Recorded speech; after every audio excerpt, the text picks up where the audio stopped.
stalk our every fate. But we'll never falter, never kneel. With every roll our destiny seal. In the forge of fire, in the storm of steel, we fight for glory, we fight to heal. Let the dungeons tremble and fall. We rise, we conquer, we stand tall. Dungeons and dragons, our battle's begun. Into the darkness we will run. Raise the sword, cast the spell. In the dungeon steps, we rise or fall in hell. Dungeons and dragons, the fates in our hands.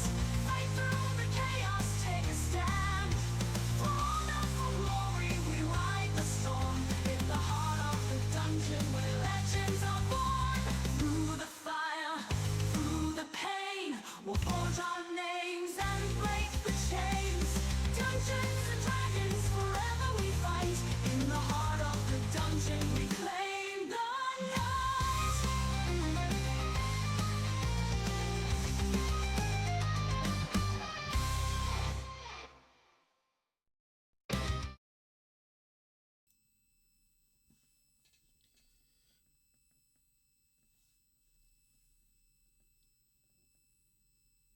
All right. Hello, everybody, and welcome to the Above Table Podcasts.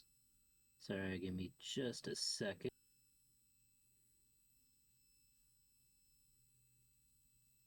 My computer's acting up. Technical Alright, there we go. difficulties. Technical difficulties, that's the name of the show now. But welcome to the Above Table Podcast, where we talk about D&D and anything tabletop related above table.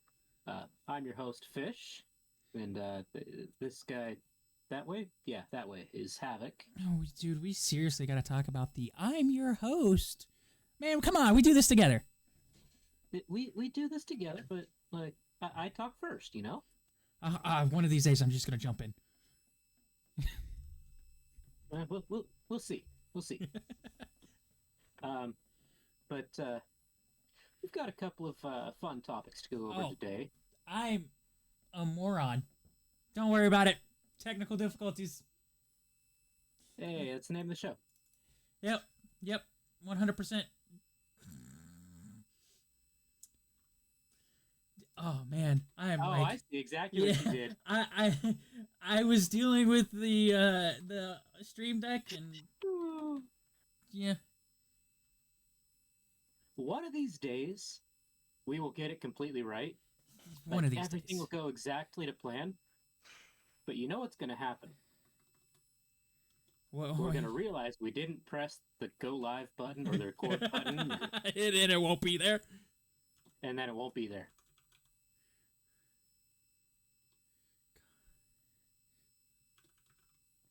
Alright.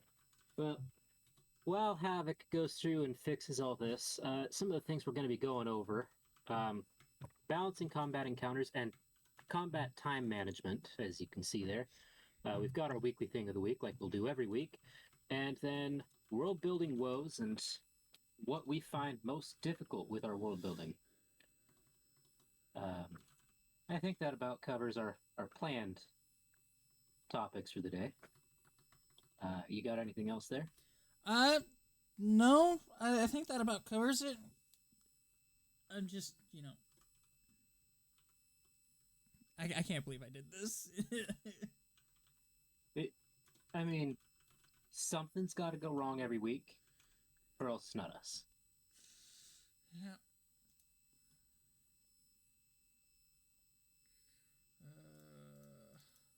All right. So, I think getting into it, we'll just go ahead and go straight on into balancing combat encounters. And oh, that still says episode 2, too. Yep. Oh, it's fixed now. We're good.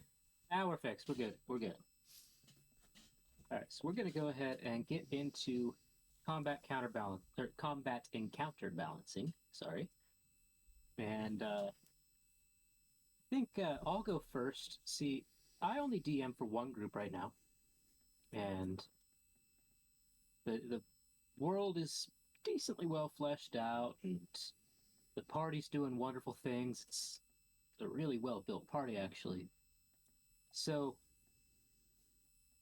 if I'm trying to build an encounter and I'm not very specifically tailoring it to handle it, to handle a couple of people. You couple mean of one people. person in particular?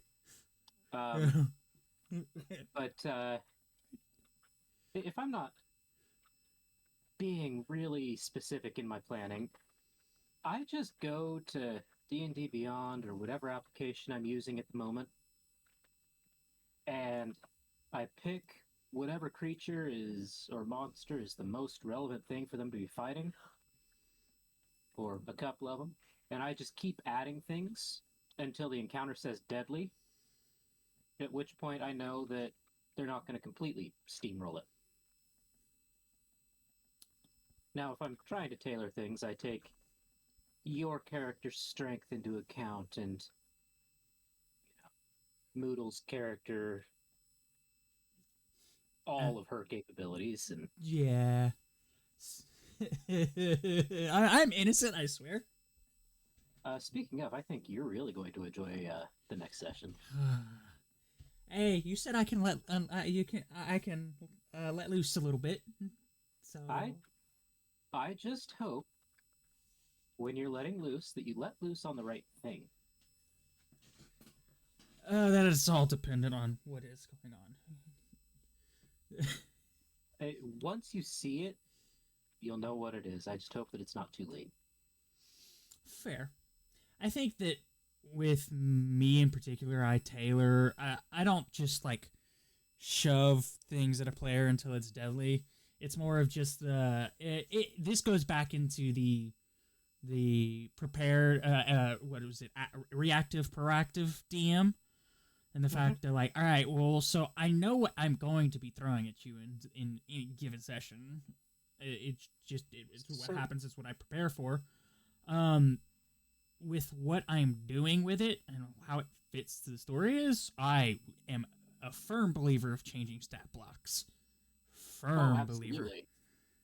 See, even in my lazy planning, like if I'm just doing no planning and I just throw stuff at you until it says deadly, I change the stat blocks. You kind of have to in certain situations. Because I mean, look, we're both DMs. We both played each other's tables. We're both very familiar with the core monsters manual, and so if you don't change the stat blocks, everything's just. There have been a few times I know where what to expect. Yeah, there have been a few times where you're throwing a monster at us, and I'm like, I need to keep quiet because I need the other players to figure out why that won't work. Because if I just tell them, they're not gonna learn. Or even if they do learn, it takes the fun away. Yeah, exactly. But the change stat blocks, I can have fun with the other DMs at the table now because they know what I changed. Oh yeah, There have been a few times where I'm like, that's not supposed to be that, but okay, I'll go with it. Whatever. And then there's the times you don't change the stat blocks and the table almost gets rolled by 3 goblins. Jeez, sometimes you change the stat blocks to help the party. You do. I think one of the I recently and I sent this rule to you actually, specifically relating to this was let's say you're fighting a monster, right? Cool. The party insubstantially could fight this one monster relatively easy and steamroll it. All right, well, now it's 4 monsters all in the same place, but it's combined into one. It has 4 hit point. It has four boxes of hit die. It's times 4. It gets its 4 different actions. Is like it's moving really fast. On paper it looks like it's 4 different creatures, but now you can change it up a little bit. Well, this one, this particular portion attacks with a bow. I sent it to you, and I found it very interesting. Yeah. Speaking of things changing and adjusting stat blocks, I actually got a great idea for something that I'm going to be using a little bit later on. Um, from, of all places, Pow World. What? Yeah, I got an idea of something that I'm going to use You- in a you- monster from Pow World. Can you enlighten a little bit at least? Um, let's see. There was a character, or not a character, a monster, Pal, I guess, in the game, that I recently discovered that when you get it below a certain threshold of its HP, it's able to just decide what its element is on a whim. It can just change it. Okay, that's interesting. With no limits. Uh,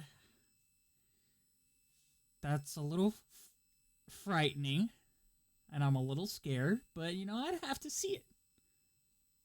Yeah. I'm excited to use that, but we got other things first. Now we've somehow stayed on topic while going on several tangents. You might say That's that a we're little bit of a having a surprise. difficulty. It is, right? You might say, though, that we're having a little bit of a difficulty with our time management. I guess that's leading on into our next topic. Mm-hmm. I like transitions. But time management in combat. I know that we've all had that player that will take 45 minutes. Not just that player, that person playing a level 1 fighter to take 45 minutes to decide if they are going to attack with their sword or their bow.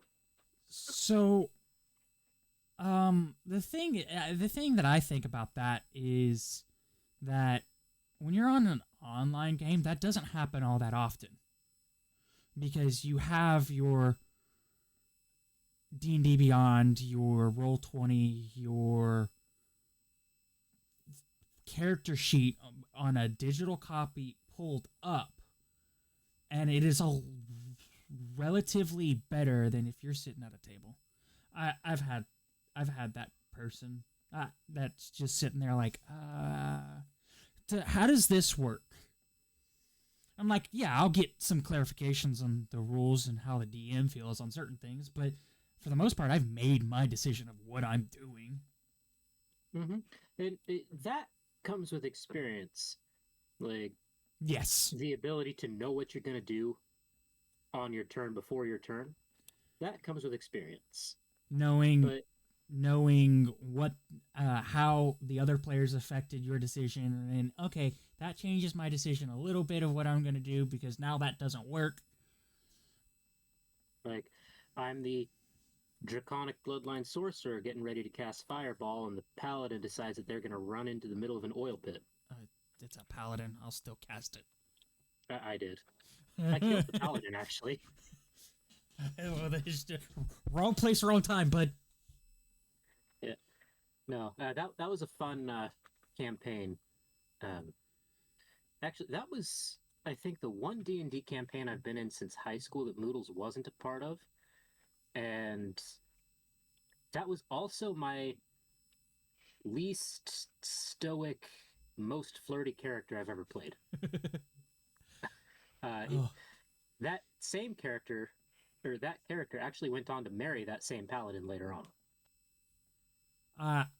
I'm ready for someone else to start their game, so they get to see the flirty character from me. It's gonna be great. On that note, maybe I should change my character to a female instead. Oh dear. I think she would love that bromance blossoming there. But you have to deal with Ink in and of himself. That's gonna be great. That's gonna be fun. But so getting back onto the topic at hand though, how do you handle that player? How do you help them not take 45 minutes to decide to swing So, their sword? if I have a player that's like that, the best thing is round is 6 seconds. Mm-hmm. All right, if you take longer than 10 minutes, all right, bud, you're holding your action till you figure out what the fuck it is. Well, sorry, what it is you want to do. Still trying to, what it is you are trying to do, and so you're just going to use it as a reaction now. And we're going to move on. Yeah. That's my take on it. I have only had to do it like maybe once or twice. And after that, once they've realized that the entire table's waiting on them, and this is because as a reaction you don't get your full turn, they stop doing it. Yeah. They start planning. If they can't decide what to do, they swing their sword at whatever is nearest. Mm-hmm.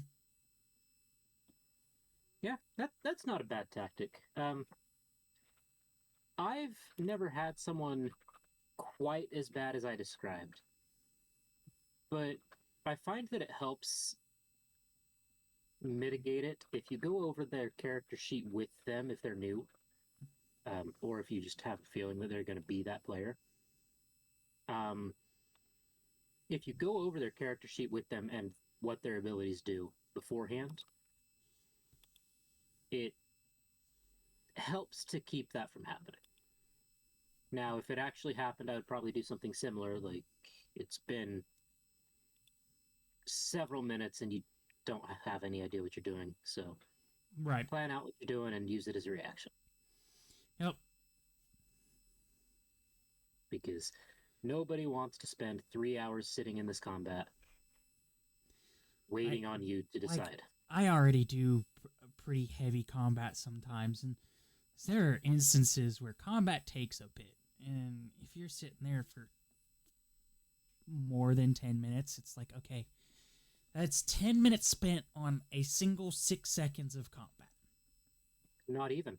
That's 10 minutes spent on what one person is doing in 6 seconds. Oh, yeah, that's right, because a round is 6 seconds. Yeah, you're right. But yeah, that is 10 minutes spent on 6 seconds. Math don't math there. You know, the math is just bad math.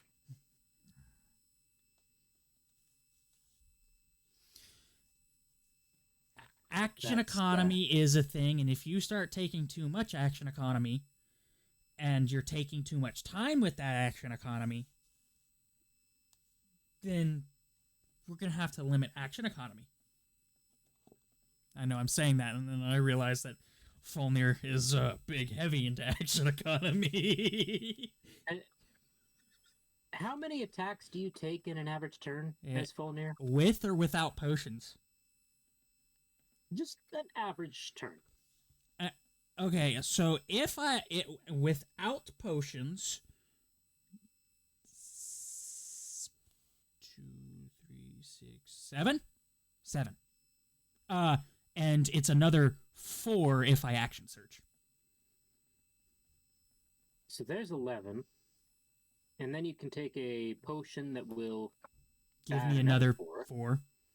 And So there's 15. and if I stack another potion, it's another 4 for 19. Yep. So 19 actions in one turn. You see why I just click on more monsters in D&D Beyond until it says deadly? I mean, Because my other option is to find monsters that are story relevant, that have resistance to bludgeoning, slashing, and radiant damage. Do you know how hard that is to find?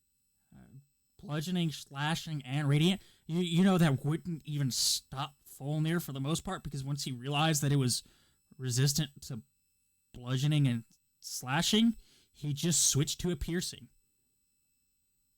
So now I need to add bludgeoning, slashing, piercing, and radiant.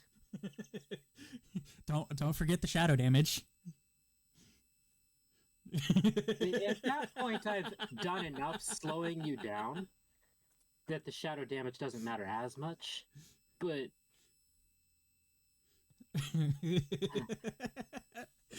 and I don't think there's much that is resistant to magical bludgeoning, piercing, and slashing. I think that leaves me with a Tarask. Yeah, no, not really, because Tarasks only have resistance to non-magical.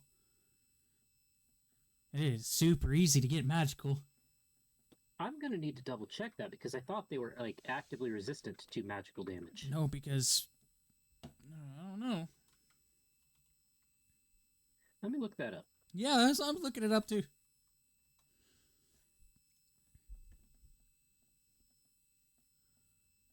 Damage immunities, fire, poison, bludgeoning, piercing, and slashing from non-magical attacks. It's just immune. It doesn't have immune. resistance to anything. Anything. So It's if it's just- magical, whatever. Does not matter. Yeah, because that's how you one-shot a Tarask as a artificer. You can do that as a wizard too. Yeah, but you can't do it as a wizard level 2. I've seen it happen, but that was also a DM engaging with Rule of Cool. Yeah, no, this is rules is written. Level 2 artificer. One shot Have at you Tarask. seen what happens? Have you seen what happens when you open a portal in front of a Tarask and then close it while its head is inside the portal? Makes sense. You piss off a goblin camp when the Tarask's head falls on their leader. Yep. I think I read that story online somewhere.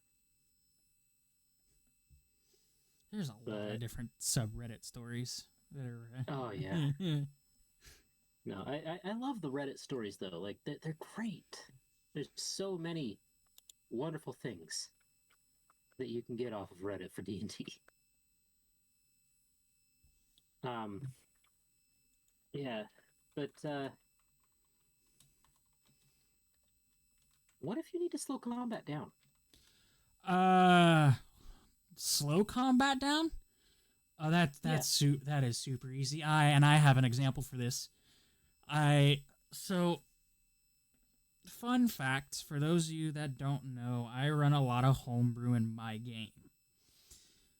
It's a lot of amped up powers, a lot of amped up stuff. Party is level 15. And I took them through the Dungeon of the Mad Mage, which is an adventure set between the levels of 11 through 20, I think. With the final boss being a CR 21. That's a pretty hefty CR. They're 15. They one turn killed Hallister Blackcloak. Not I believe that they beat him, but one turn, what'd they do? they made it so the paladin had a guaranteed crit. And then just stacked bonus spells and everything to make it so that way when that paladin crit, it crit with the fucking divine fury of...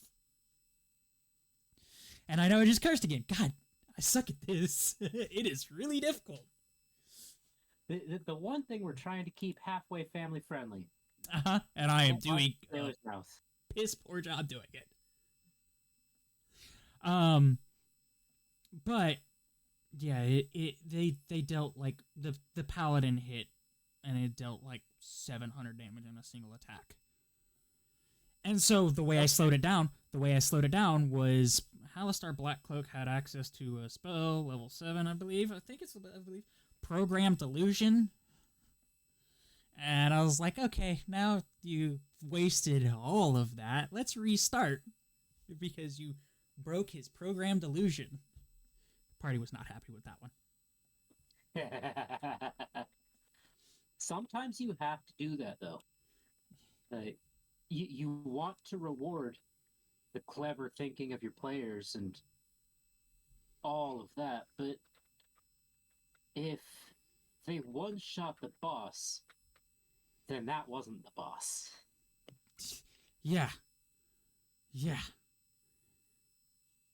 But the good news is that they wasted so much resources on that one shot too. And I mean, that just makes the boss fight more fun. and it was at that point that after that it became a little bit of a challenging fight. If your boss fight isn't challenging, that's not the boss fight. Just hands down, back to the drawing board. Let's come up with the real boss now. Right. But yeah, no, that's a pretty solid tactic. Usually, if I need to slow down combat, I either am put in a position where I have to give something triple the health it was originally supposed to have, I've done that. or I have to make its attacks weaker because the party can't hit it. I've done both of these things. Oh, there's that particular troll fight where a certain someone did absorb an amount of damage way more than the troll had, and I was like, I need the troll to continue. Who did all that damage again? Nemea with a smite crit. Yeah.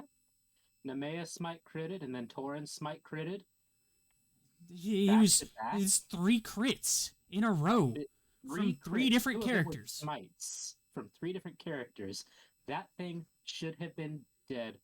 And something that I called that I wasn't going to bring up in session, but something that I knew was written into it as soon as it wasn't dead after Torin's turn, was that it wasn't going to die until the character it was attacking was dead.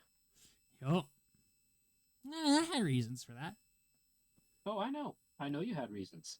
I'm not questioning your reasons. I'm not digging for your reasons. We're just getting into that part of the story. But he was going to die.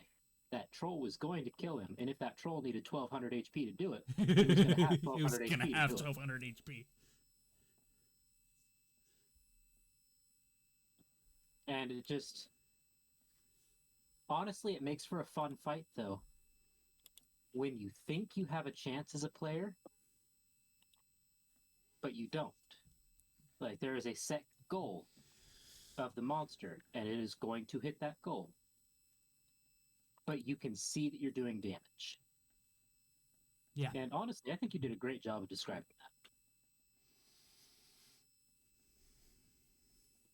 that. Now,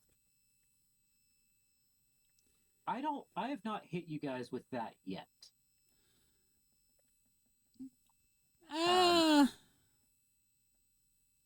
I've not.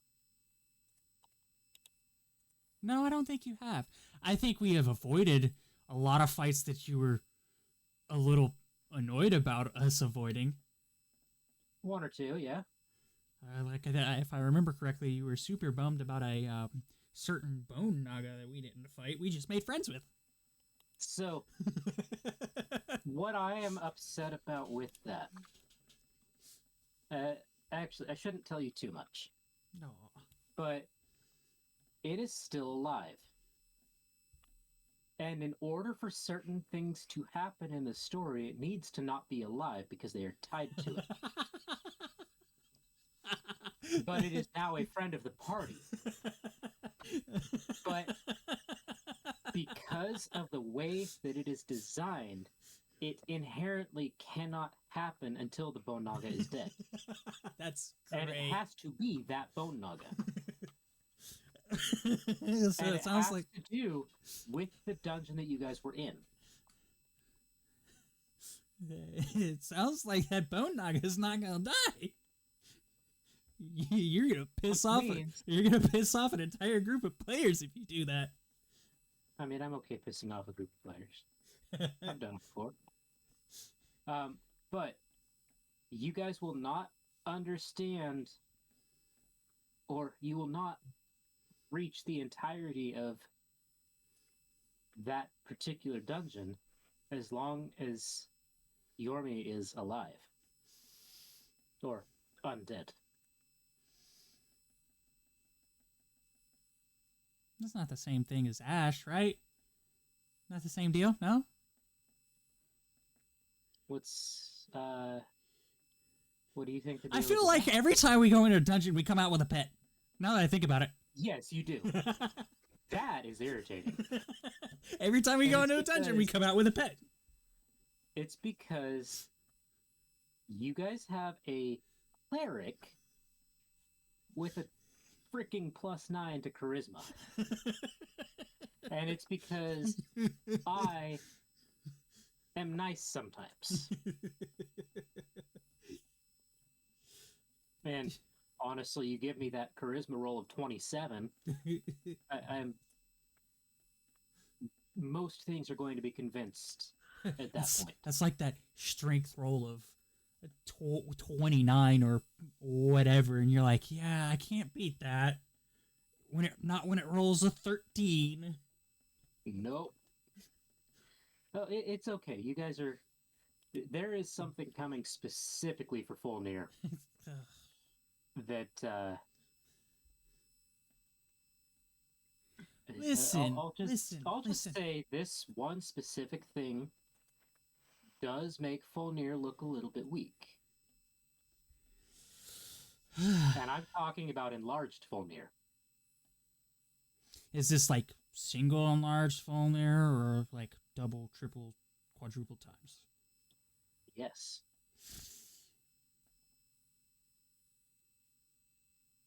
You guys have already met a cloud giant, which also you were supposed to fight. Yeah, we didn't. We just made friends with. This thing is stronger than a cloud giant. Like, its strength score is higher than that of a cloud giant. Yeah, I don't like that. And I know what a cloud giant strength score is. I don't like that at all. I know what a cloud giant's strength score is too. No, thank you. And I know what Fulnir's strength score is. Uh-huh. I need to make that bigger. Yeah. But I try to design these special monsters and these special enemies tailored to the party's strengths and weaknesses. I want you to be able to beat them, but I want you to be worried that you're not going to beat them. And I guess that kind of just segues into our next topic, right? Part The of weekly world- thing of the week there. Oh yeah, no, yeah. Our Yeah, time no, management is atrocious Our time sometimes. management is horrible tonight. This is going to be a long episode. Yeah, Sorry, yes it everybody, is. You get to listen to us longer. That's But yeah, fine. we can hit the world building woes first, actually, because it does tie in nicely. It kind of does. We'll get to the weekly thing of the week last, I guess. Yeah, I guess that could be last. So, with world building, I had a question for you with this. Uh-huh. You already know my answer. Oh, I know you. I was sitting there screaming in frustration about it last night. Yep. So, what is the hardest part about building a world? For me in particular, is generating maps. At least in online format. In tabletop, like actually in person, I have so many different tools that I can use. I have like a lot of different oh,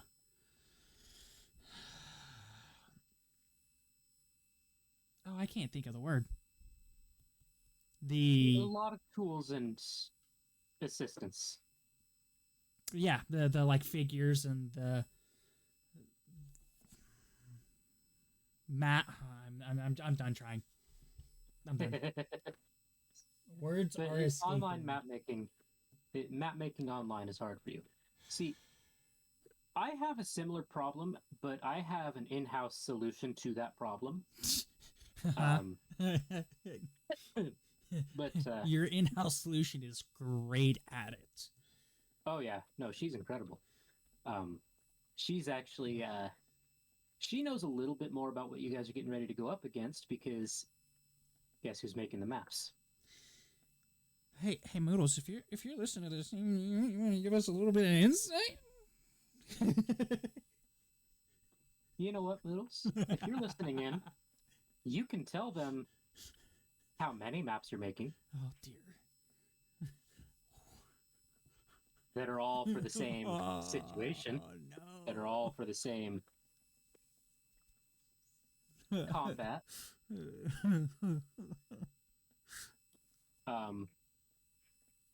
Yeah, but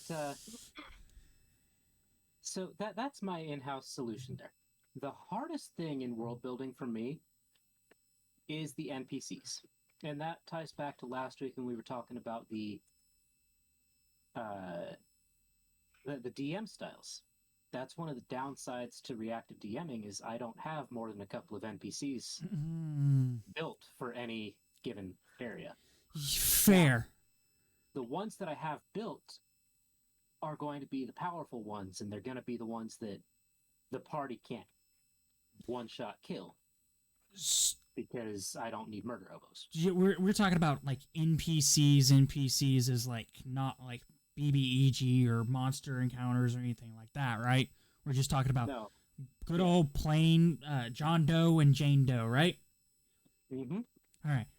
I have a recommendation actually, and this is like, oh, it's so good. I can send you the link for it. Please. I have it's a series, and I actually showcased one of the books, I think a couple sessions ago with the Random Encounter book. Yeah, your random encounter book. I have one that is a random NPC. And so you'll go through and you were like, all right. And you'll just look through and be like, okay, cool. And then this will tie into that, and it can just help. And it's like 200 pages of just random stat blocks and random snippets about NPCs. Just made up. Like, if you don't have the time or don't have the thought process to be able to actually, I'll probably post it in the description, the link for it in this description, because it's like it has my firm recommendation. Just that and the other books of their series. I got gifted to it for Christmas a couple years ago. Now, to anyone watching, we have no like affiliation with any of the companies that we are promoting with any of our stuff. Absolutely we not. Just actually use their stuff and like it. Mm-hmm. Like we're not promoting anybody for financial gain. Like this is. It's just a good product, and I have a recommendation, and I recommended it. You know, if you're listening to this, we wouldn't say no. I wouldn't, I wouldn't say no, but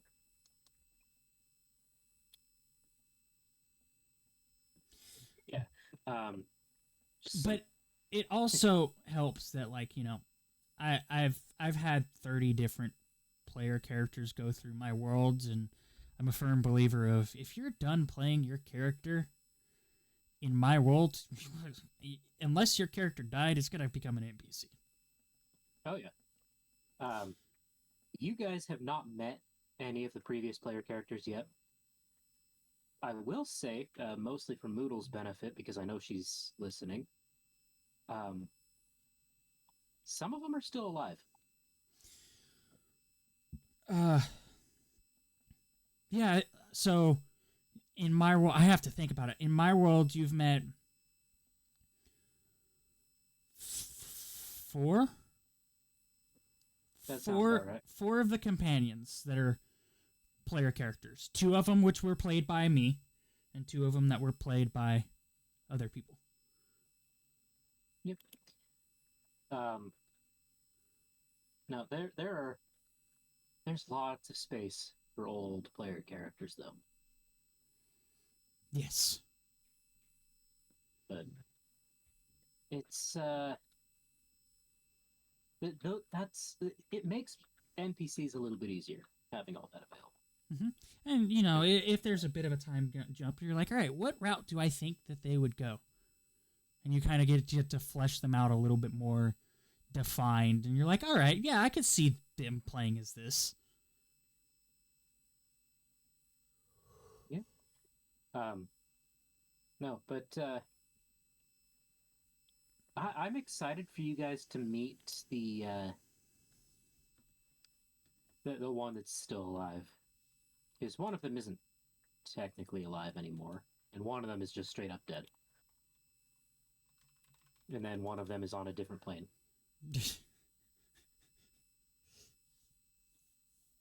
But our time management really has been horrible. I think but we ought to move on from the world building stuff. Don't forget to put that link in the description. Yeah, I'll do that tonight. I gotta go through and do that. But we'll go ahead and get into our weekly thing of the week, and this time it is not Havoc with the thing. Thank you. But it's recently been brought to my attention that the cantrip Prestidigitation is criminally underutilized, right? Because it turns into the cleanup spell. Like, I Prestidigitation, clean the dust off my clothes. Prestidigitation to That sort of- clean up the blood off of the thing that I Exactly. just killed. But Yeah. that's what it turns into. No. Prestidigitation has 1, 2, 3, 4, 5, 6 effects that it says it can be used. You create an instantaneous, harmless sensory effect: shower of sparks, puff of wind, faint musical notes, and odd odor. You can use that. Say you're a rogue. Use that as a distraction for the guard. Sneak in behind them. Light or snuff out a candle. Put out someone's light that they're using if you have dark vision, or make a light. Like, give you some sort of advantage.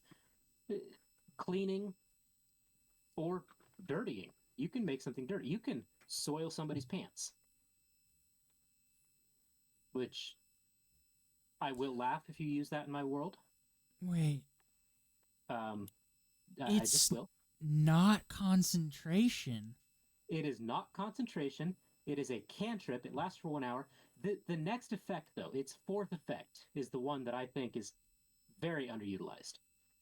Because you chill, warm, or flavor up to 1 cubic foot of non-living material.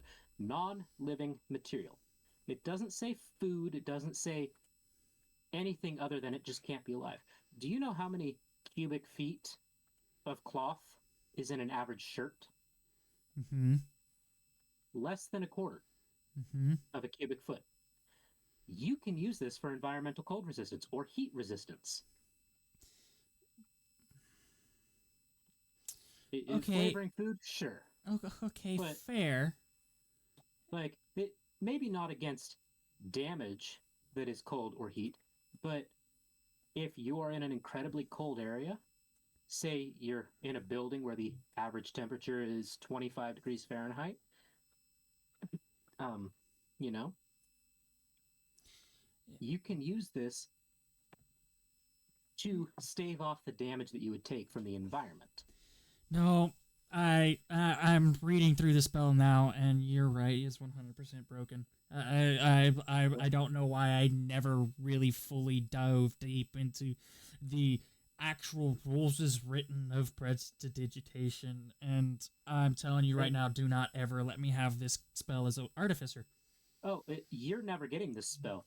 But if you play in a campaign and you are not Havoc, and you are playing a spellcaster that does not have Prestidigitation, you should consider fixing that. So, here's the thing. We're only halfway through its effects. Go ahead. Read the sixth ability. Uh-huh. I was going to get there. This next one, though, the number 5 ability first. You make a color, a small mark, or a symbol appear on an object or a surface for 1 hour. Maybe you're a rogue. Maybe you're a thief. Maybe you're trying to send somebody a message that can't be traced back to you. I have made firm use of that ability before. See, I have. That one on its own isn't broken. No. Like, it's just It's so good. many things you can do with it. Create a non-magical trinket or an illusory image that can fit in your hand and lasts until the end of your next turn. What exactly is a non-magical trinket? A holy item is not actually a holy item. Anything non-magical So you have that fits in basically your hand, can be a little trinket. As was Theoretically. just suggested by somebody here, perhaps a key to a door. Yeah. Now, whether it fits or not, that's going to be up to your DM or your GM. But if you are good at locks, like your character has a history of being good with locks, maybe you can shape it perfectly. Maybe you can use this spell to think about it. Prestidigitation is broken and criminally underutilized. It is absolutely broken. Like, I and people cannot take believe this I did spell- not look at this fully. People use this cantrip to clean themselves off. Oh. Clean themselves up. Maybe play a faint musical note or something. Maybe some puff of Yeah. wind. Someone farted in the room or something. It clear out the room. But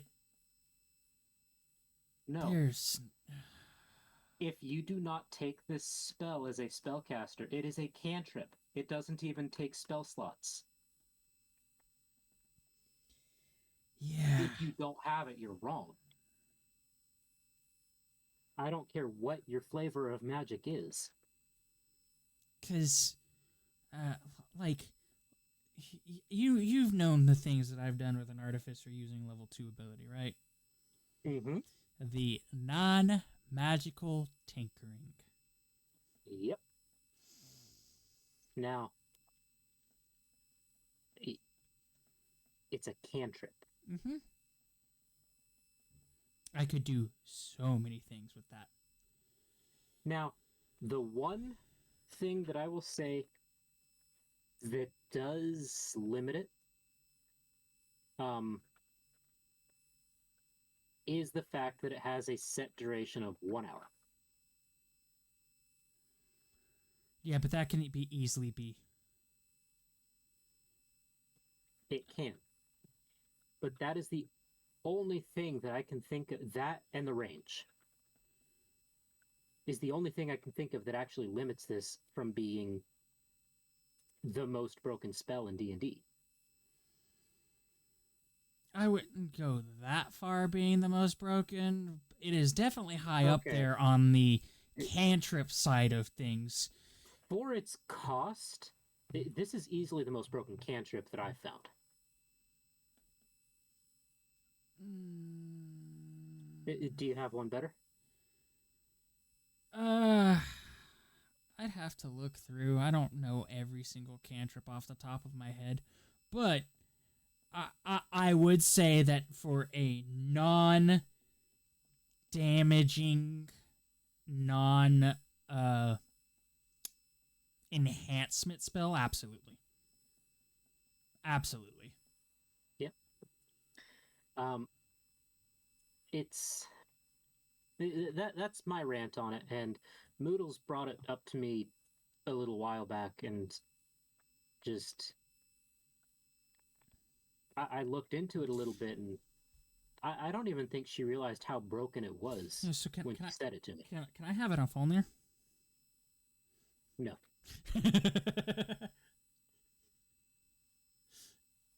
But why? But why? It'll be fun. I will need to go back through and get a clip of the exact moment that I decided no. But I'll get that and I will play it for you on repeat. The exact moment that you said no. Okay. The exact moment that I decided Folnir was not going to have it. You don't even know what I want to do with it with Folnir. It doesn't matter what you want to do with it. It's no fair. You will break it. I will absolutely break it.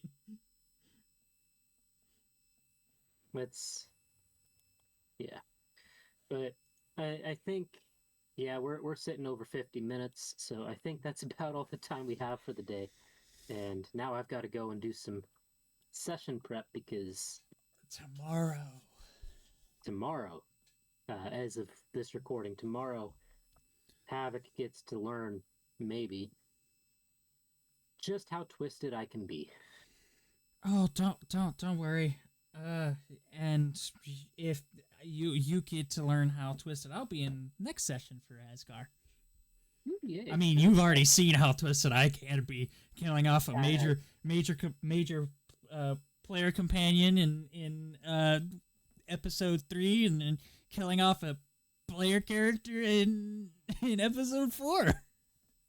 You didn't even like warn Octo that either No, of those I were going to happen, did you? I did not. The only one who really knew about it, what was going to happen, was Moodles. Because, you know, I was planning with new Moodles because the way everything was going. I was like, hey, here you go. It's going to be fun. All the trauma. I knew there was a reason she seemed so excited for last Sunday. But it's I'm the appropriate level of scared.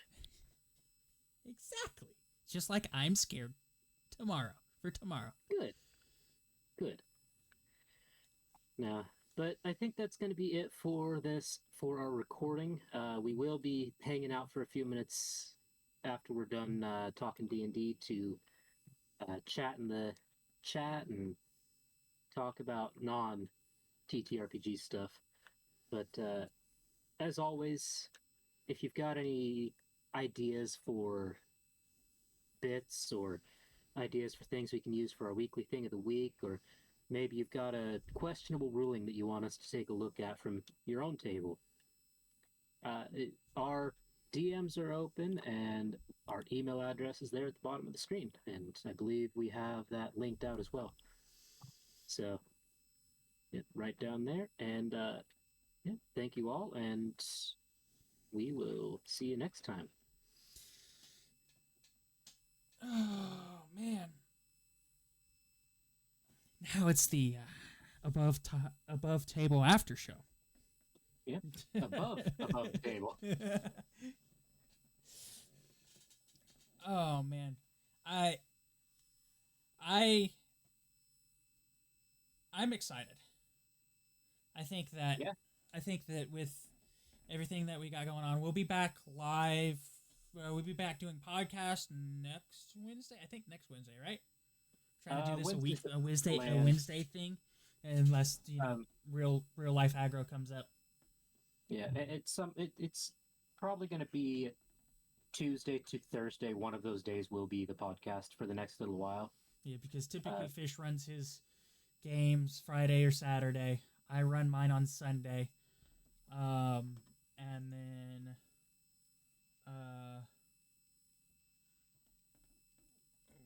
try to get everything out. Yeah.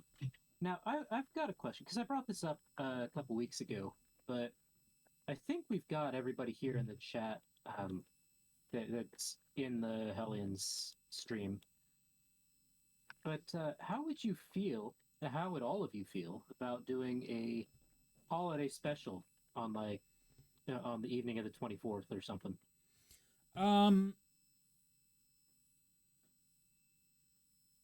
For maybe not the 24th, actually. Yeah. Maybe a little bit before. Is this for your game or my game? Or a one shot? A one shot. Okay, who's running it? I'll roll you for it. Okay, next question. Or we could offer it to Noodles. Next question. Is this going to be on Hellions channel? Absolutely. Live streams. Okay. I'm liking this idea so far, and I actually think I got a better one. But we'll get to that in a second. Who all would be playing? Well, so I would offer it up to the let's see, 1, 2, 3, 4, 5, 6 of us first to be part of it. Okay. And then if there are openings, I would be up to. I've got a couple of people that I'm sure I could get interest from outside that I don't even think you've met, or we can open it up to anyone who wants to apply from this. I actually have a different idea. What's your different idea? I would need to have a sit down with you and I don't want to spoil the idea just yet, but I would need to have a sit down with a couple people, and but if my idea were to happen, we'd need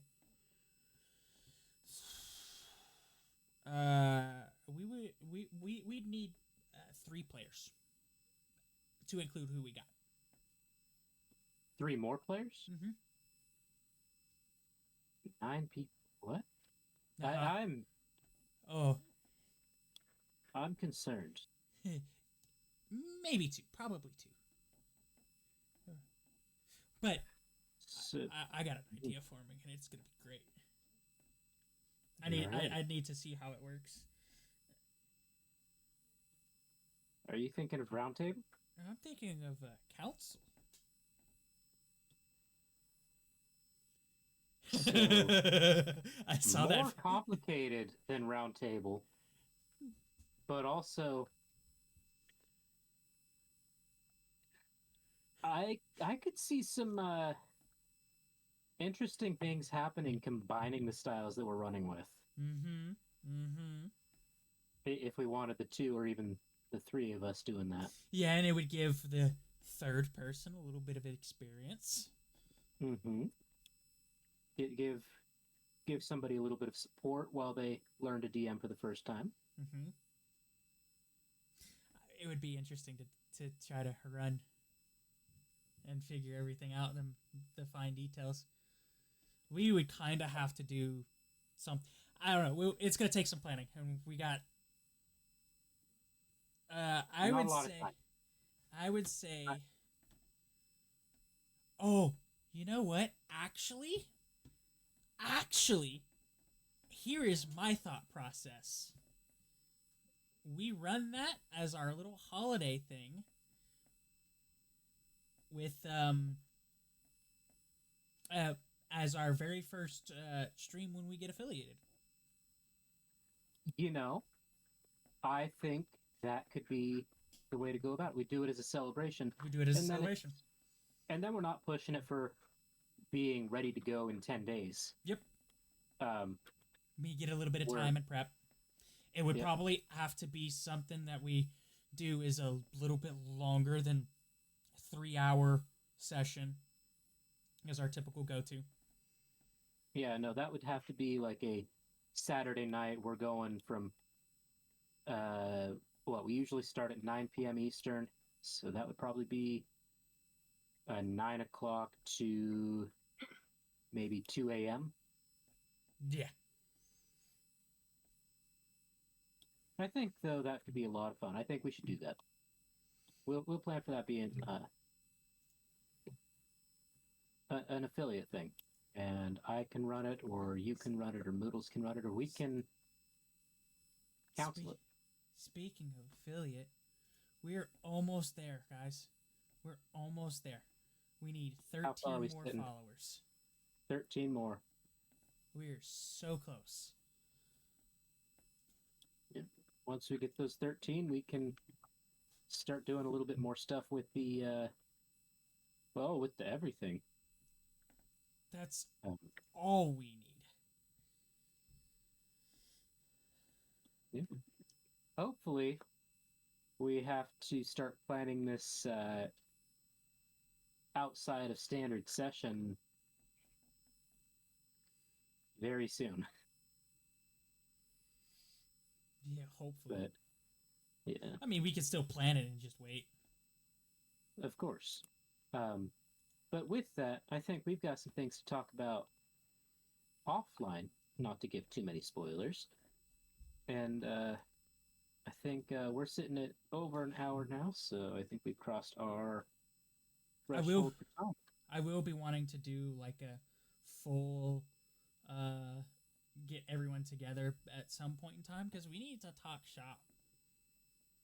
We need We do. we need a lot of stuff, and we also need a logo because I like what we have Yeah. now, but this is AI generated. Yeah, we need to So we need fix to the touch AI it. generation. We Yep. need to talk about it. So, yeah. But thank you Uh, everyone for with hanging that- out. Thank you for tuning in. If you catching the tail end, this will be posted on YouTube tomorrow over at youtube.com/@Hellions at the Table. If you need, the link is in our About Me page. I think that's all I got. You got anything? Yeah, all I've got is I hope everyone has a wonderful rest of whatever day they're watching this, and well, we'll see you later. Later, nerds.